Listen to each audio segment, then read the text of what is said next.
Rose is your name, but when you poop it sure don't smell like roses. You're number 2, burns the hair in my nose. But we fought hand in paw, now your poop don't stink at all. Now that the air is clear, I'll treasure your front and rear, my sweet Rose. Instantly neutralize poop stink with Poop Fighter from World's Best Cat Litter for the world's best cat. You just realized your business needed to hire someone yesterday. How can you find amazing candidates fast? Easy. Just use Indeed.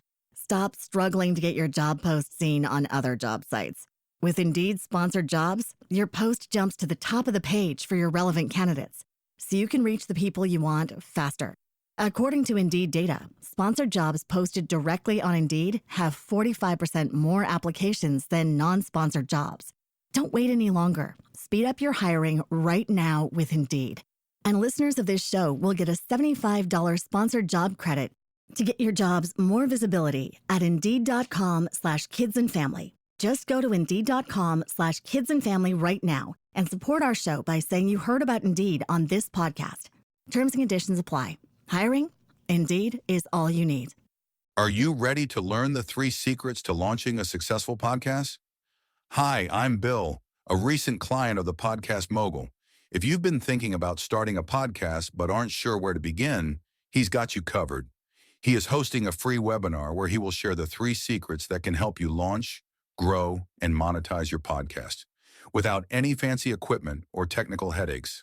Click the link in the show notes to save your spot now and let him help get your podcast off the ground.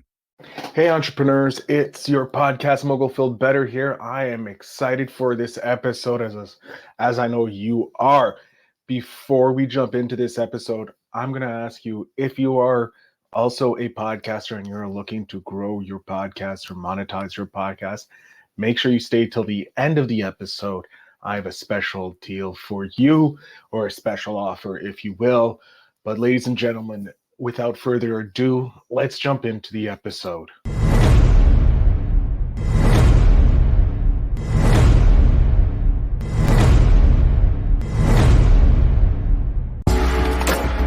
Welcome to Invest in Yourself, the Digital Entrepreneur Podcast. Join the podcast mogul Phil Better as he interviews successful entrepreneurs that make their living in the digital world. Now, let's join your host, Phil Better, and his special guest today on Invest in Yourself, the Digital Entrepreneur And I am so excited to have a digital marketer with over 20 years of experience in the game, focusing in on Google Ads.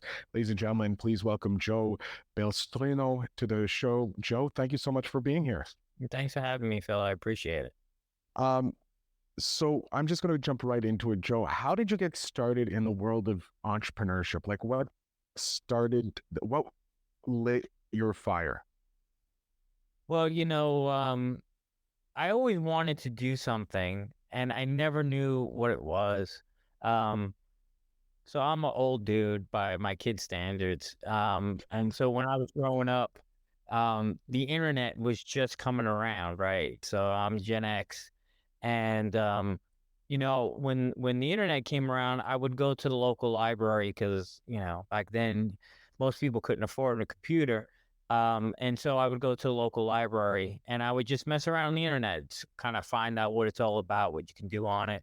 And I came across this website called Homestead, and it would let you build websites, right? You can mess around. And back then it was kind of quirky. You have a little counter to gauge how many people came to your website, little gifts that did thing. The websites really didn't do anything that I could design, but it kind of piqued my interest as to what I could possibly do. And then that's how I discovered multi-level marketing, and I tried to do some of that multi-level marketing. I printed out flyers, would go hang them up on poles. I'm from New York, so that's what we did. Put cars, flyers on cars and things like that. But none of those things ever really stuck. And I just kept trying. I didn't know what I wanted to do. I just knew I wanted to do something. And at one point I had downloaded a copy of Adobe Go Live and started messing around with, how to design websites. And I taught myself how to kind of design what, back then was considered a website, which wasn't great.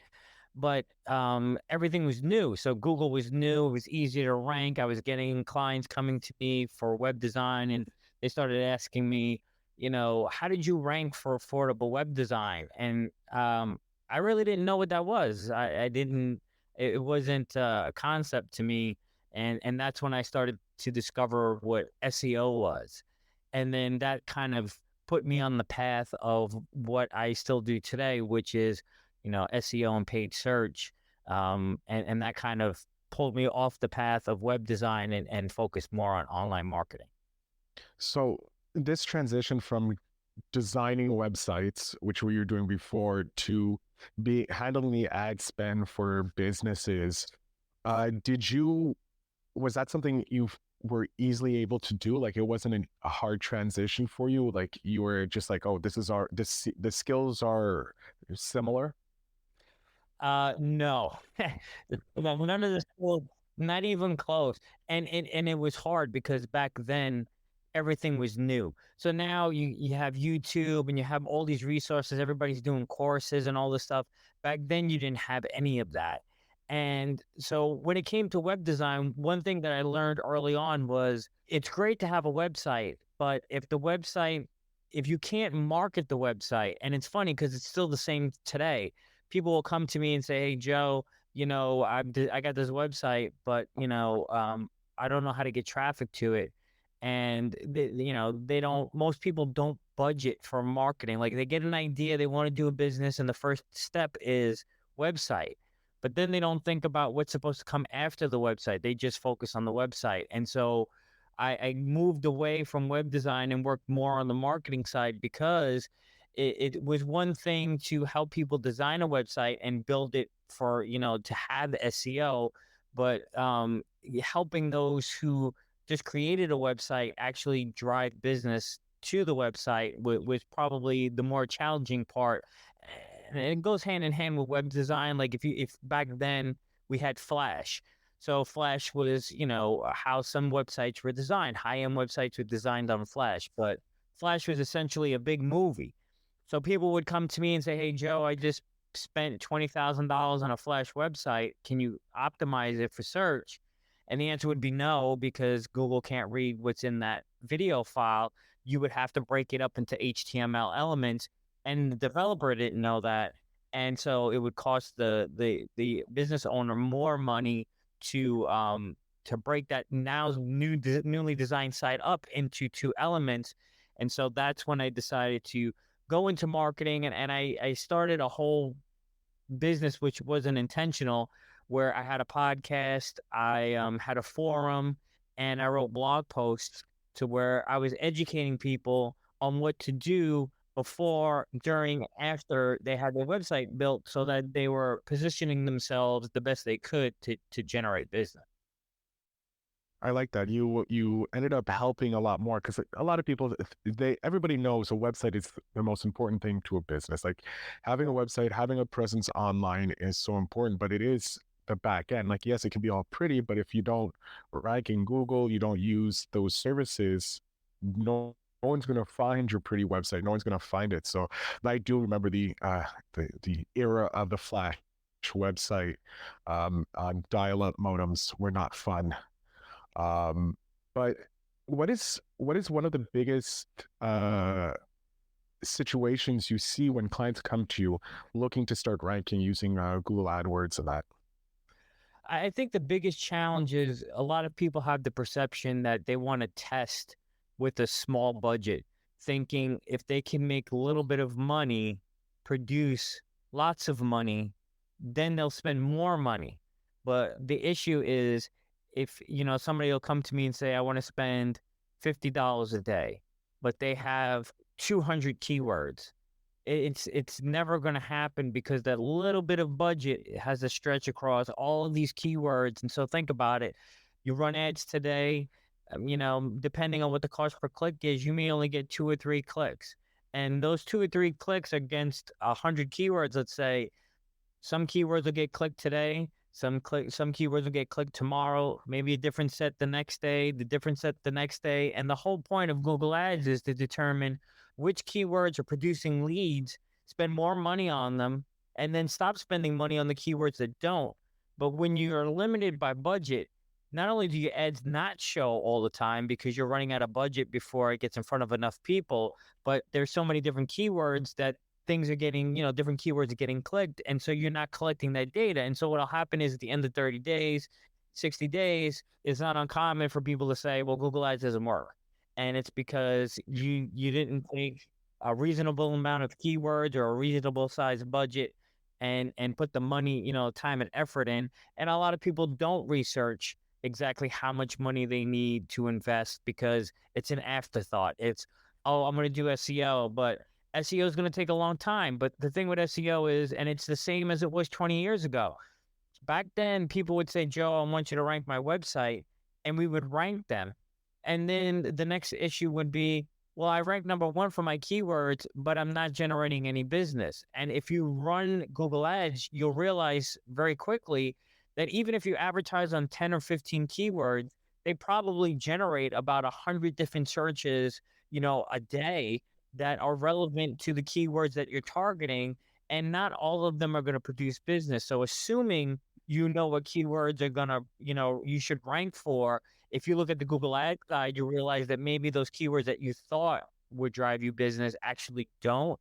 And then I usually take the keywords that perform really well on Google Ads and turn that into an SEO strategy versus trying to guess what the keyword should be. Even though you can do research and come up with what the competition is and all that stuff, it really doesn't matter. And a good example is years ago when I started in the industry, Google didn't mind or didn't care or didn't know that some people would pay, they would create multiple Google Ads accounts. I had a client one time had multiple ad accounts and they sold the same product with the same pricing, the same website. The website was exactly the same. The only thing that was different was the domain name and the colors.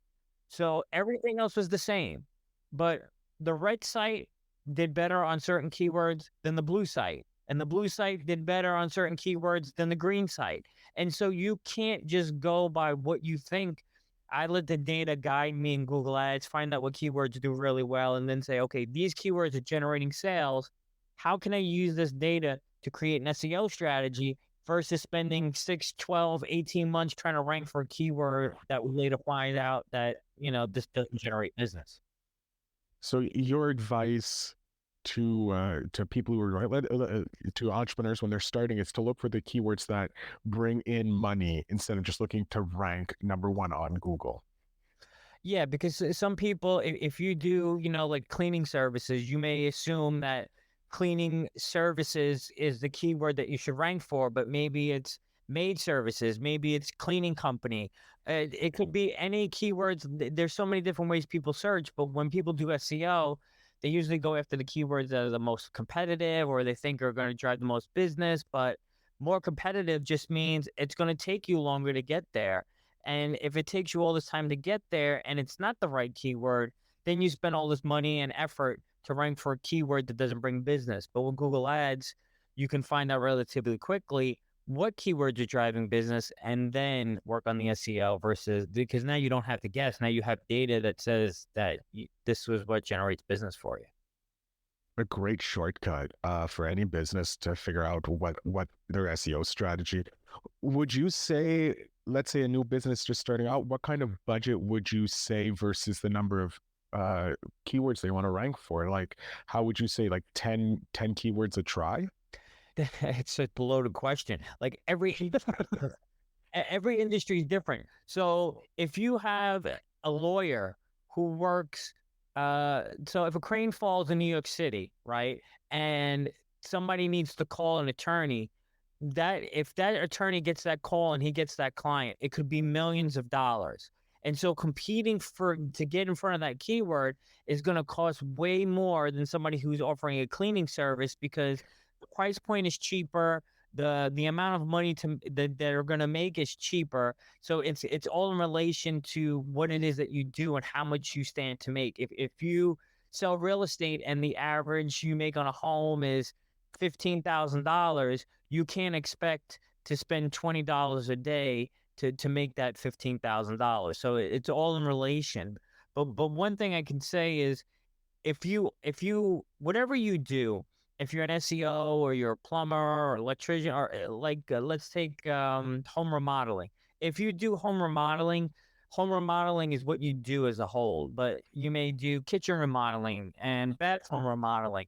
And so each one of those is different, right? Because somebody who wants kitchen remodeling is going to want, before and after photos. They're going to want to see, the work that you've done, and probably the work that's involved is going to be different than the work that's involved when you do a bathroom remodeling. So you would separate those.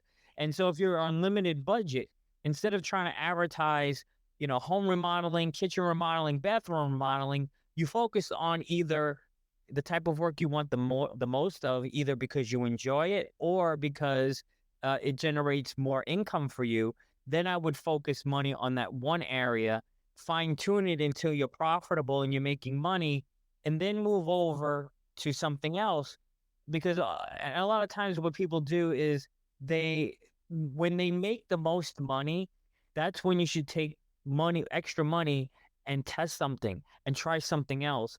A lot of people come to me when they're already they can't get performance, they have poor performance, or they need more business because they relied on one avenue to get all their leads from, and now they're in a bind because now they've only focused on one thing.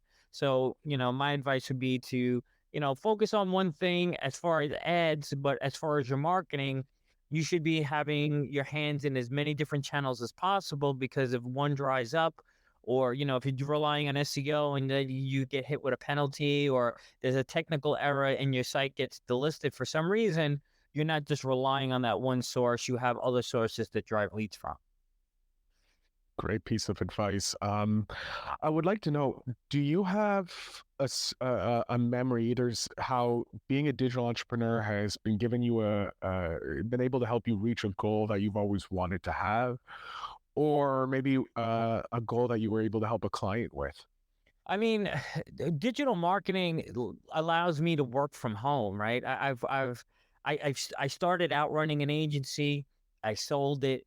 I worked for an agency. I worked on the client side, and for the last 7, 8 years, I've been consulting, and working from home is nice. I've moved out to the suburbs. The kids are, I'm able to take the kids to school, after school activities. There's more flexibility in that, and for me, that outweighs, anything else. I don't have to deal with a commute, and any of that stuff that I had to do years ago. And for clients, I have dozens of case studies over the years. That they're not all winners, but I helped one gentleman who came to me. He had a power washing company in Florida. And when he came to me, he said, "Joe, I need business. I'm about to go bankrupt because I can't generate business." So the cut out of the long part of the story, at the end of everything that I did for him, in about 6 months, he went from struggling to not being able to produce business to selling his business in 6 months, because what he was doing was incorrect. He was sending people with keywords to just a blank page with a form on it, which nobody was filling out. He wasn't tracking phone calls. He wasn't targeting the right keywords. And he was telling me that, when I asked him who his audience was, he's like, "Oh, they're older people who, can't get on their roofs and power wash."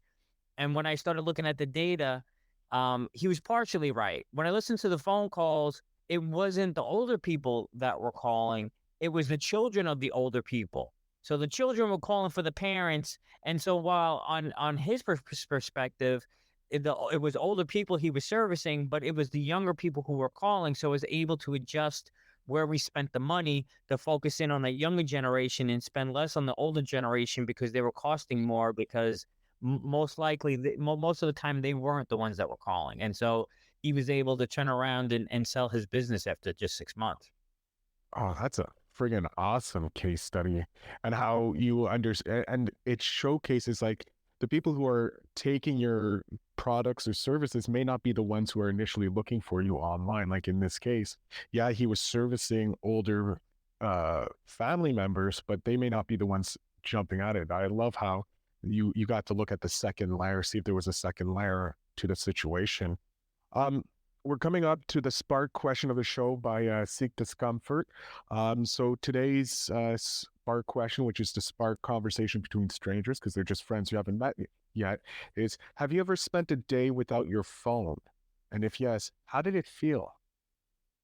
Recently, or like I'm old, so you mean before there was phones, or Were you be not before there were phones? Let's go within the last 10 years. Let's go in the last decade. Has there been a time where you just spent zero time with your phone? No, impossible, impossible, because my phone is connected to family and to work, so it's kind of unfortunately my lifeline, which that sparks, you know, where I'm working on moving my office downstairs so that I'm not, because right now my work is portable. It's a laptop. So I'm working on getting a desktop. So the plan is to sit and work and then walk away, where right now my laptop's with me all the time. So I'm 12 hours, 14 hours on the computer. And maybe, after that question, maybe my phone should be left in the office so that, I'm spending less time on it.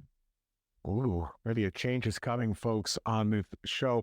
Joe, I'm going to jump off the screen here. I want you to let my audience know where they can find you, where they can follow you, support you, and if they need help with their Google Ads. The floor, sir, is yours. Yeah, I mean, it's pretty simple. JoeBalestrino.com. You can reach out. You can take out, look at all my services that I have, mostly SEO, paid search. There's some blog content. I offer one-on-one coaching. You can connect with me on LinkedIn. I'm on LinkedIn quite a bit. And that's pretty much the best way to get a hold of me. Excellent. Joe, I want to thank you so much for being on the show today. It was a pleasure talking with you and providing those amazing tips for how it's better to rank for. Look, search first for the ones that bring in the keywords that bring in business before you start trying to rank for the ones that don't. So thank you so much for sharing that with my audience. Yep, I appreciate it. Thanks for having me. To my audience, as you know, in the show notes down below, you'll find all the links to Joe. Connect with him and use him if you're looking for some Google AdWords or any sort of ads. He's probably the guy to go check out. So thank you very much for listening, and remember to always invest in yourself.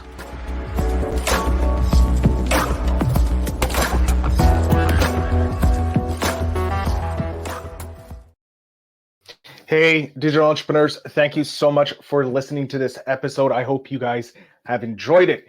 Now, if you're looking to take your podcast to the next level, like most of these entrepreneurs have taken their business to the next level, to scale it, if you will, make sure you check out my brand new newsletter. Links are down below. It is called the Monetization Mogul Syndicate newsletter, or it could be Feel Better Stories of Monetization Moguls, or Making Moguls is what I do. So make sure you go ahead and check that out. But I want to thank you very much for listening. And as always, remember to invest in yourself. Thanks for tuning in. Now it's time to take the next step. When you're ready to dive deeper into how to launch, grow, and monetize your podcast, Phil's got something special for you. Join him for a free webinar where he'll reveal the 3 secrets that have helped countless entrepreneurs succeed in podcasting. Click the link in the show notes to save your spot, and let's turn your podcasting dreams into reality. You just realized your business needed to hire someone yesterday. How can you find amazing candidates fast? Easy. Just use Indeed. Stop struggling to get your job post seen on other job sites. With Indeed sponsored jobs, your post jumps to the top of the page for your relevant candidates, so you can reach the people you want faster. According to Indeed data, sponsored jobs posted directly on Indeed have 45% more applications than non-sponsored jobs. Don't wait any longer. Speed up your hiring right now with Indeed. And listeners of this show will get a $75 sponsored job credit to get your jobs more visibility at Indeed.com/kidsandfamily. Just go to Indeed.com/kidsandfamily right now and support our show by saying you heard about Indeed on this podcast. Terms and conditions apply. Hiring? Indeed is all you need.